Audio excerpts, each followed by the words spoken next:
بسم اللہ الرحمن الرحیم۔ السلام علیکم ورحمۃ اللہ وبرکاتہ۔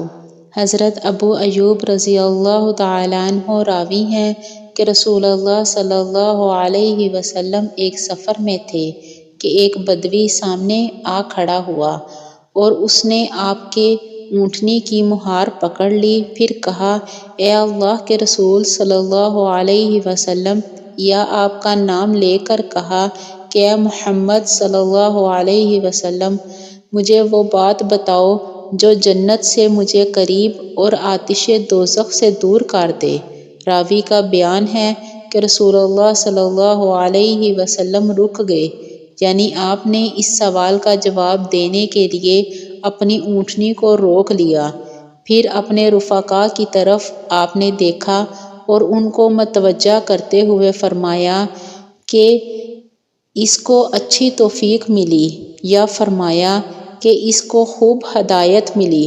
پھر آپ صلی اللہ علیہ وسلم نے اس اعرابی سائل سے فرمایا کہ ہاں ذرا پھر کہنا، تم نے کس طرح کہا؟ سائل نے اپنا وہی سوال پھر دہرایا: مجھے وہ بات بتا دو جو جنت سے مجھے نزدیک اور دوزخ سے دور کر دے۔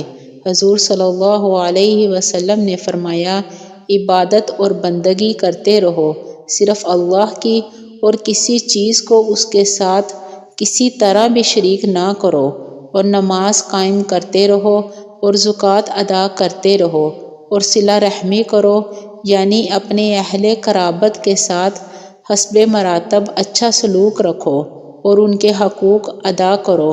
یہ بات ختم فرما کر حضور صلی اللہ علیہ وسلم نے اس بدوی سے فرمایا کہ اب ہماری اونٹنی کی مہار چھوڑ دو۔ حضرت عبادہ بن صامت رضی اللہ تعالیٰ عنہ سے روایت ہے کہ میں نے خود حضور صلی اللہ علیہ وسلم سے سنا ہے، آپ ارشاد فرماتے تھے کہ جو کوئی شہادت دے کہ اللہ کے سوا کوئی عبادت و بندگی کے لائق نہیں ہے اور محمد اس کے رسول ہیں، تو اللہ نے اس شخص پر دوزخ کی آگ حرام کر دی ہے۔